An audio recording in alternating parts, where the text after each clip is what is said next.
Hi, thank you so much for coming back to my channel. So to continue with the nail themed videos, because I'm so into it right now, I am going to talk about nail shapes. So nail shapes explained, because there are so many different nail shapes and it's kind of difficult for you to decide which one you want to get.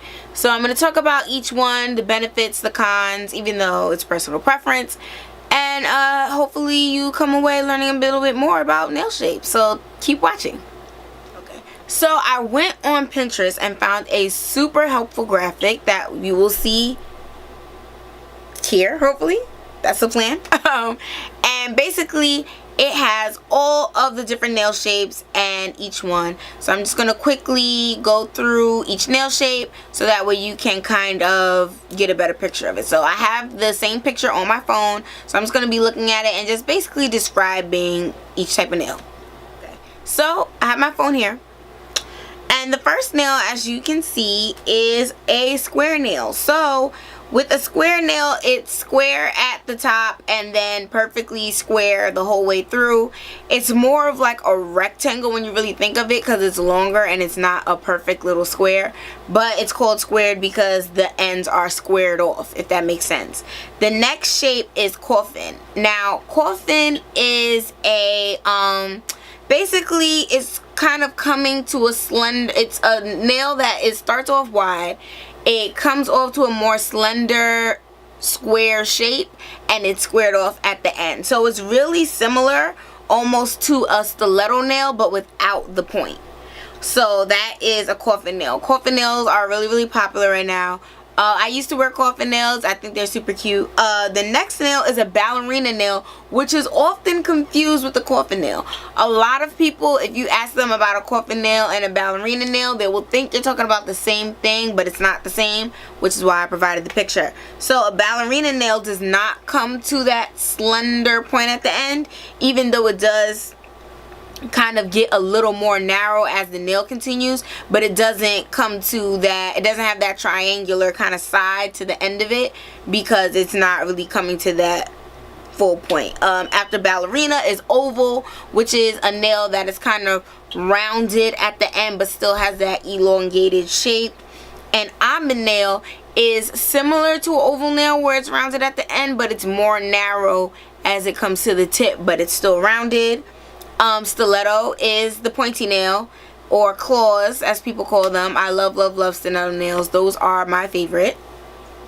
Squirrel nails are square nails, but instead of the ends being perfectly like 90-degree angle sharp, they're rounded off. So squirrel nails. The tapered nail is kind of just like a skinny square nail, if that makes sense.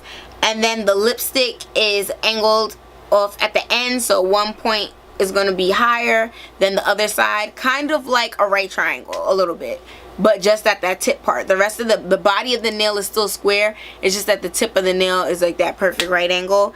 And then well, a little rounded to look as if it was a lipstick that was like used, like the lipstick shape. And then flare is going to be that nail that it starts off square and then it kind of flares out a little bit. And then the duck nail is like an extreme version of the flare nail, where it's going to go all the way out to make like almost that full triangular shape. So when it comes to picking a nail shape, it's all going to come down to your lifestyle. So for me, I do have the stiletto pointy nails and I really love them, but it's definitely something that I can see how it's not for everybody. Sometimes I poke people. If you have small children, it's definitely something to consider, that you have to go extra slow because you want to make sure that you don't like get them in the eye or something like that, even though I do wear contacts and I make it work. So but yeah, so the stiletto nails versus the coffin nails. I used to wear square nails for years. Like I was just, even though all the other nail shapes were coming out, you just couldn't really convince me that they were better than square. And then all of a sudden I tried coffin and I was like, oh, I like that. I'm gonna stick with coffin. And then I wore coffin for a couple of years, and now I've switched over to stiletto and there's no going back. So there's definitely so many different nail shapes. Like I said, you can keep in mind, what do you do for work, your lifestyle. Like I said, if you are dealing with small children, when you're thinking about what nail shape you want to get. Another thing that I've recently seen on Instagram is not getting the same nail shape on all of your nails. So I noticed some posts where there were people who they had stiletto nails on like these 3 nails, and then their thumb and their pointer finger were short square nails, and they said that it helped them with their job because they were really like using these 2 fingers the most, and then these fingers kind of were just hanging out. And I was like, oh, that's so smart. So you don't necessarily have to get the same shape on all the nails. For me, just because I'm not even OCD, but I just like all the nails looking kind of similar.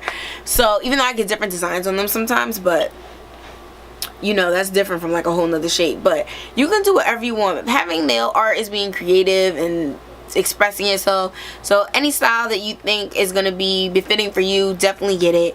Like I said, look up different nail shapes on Instagram, on Pinterest, anywhere where there's kind of pictures. Even if you search the nail tags on Facebook, that way you can get an idea of some nail shapes that you might like for yourself. So thank you so much for watching. Make sure you subscribe so you don't miss out on any amazing videos, and I'll be seeing you very soon.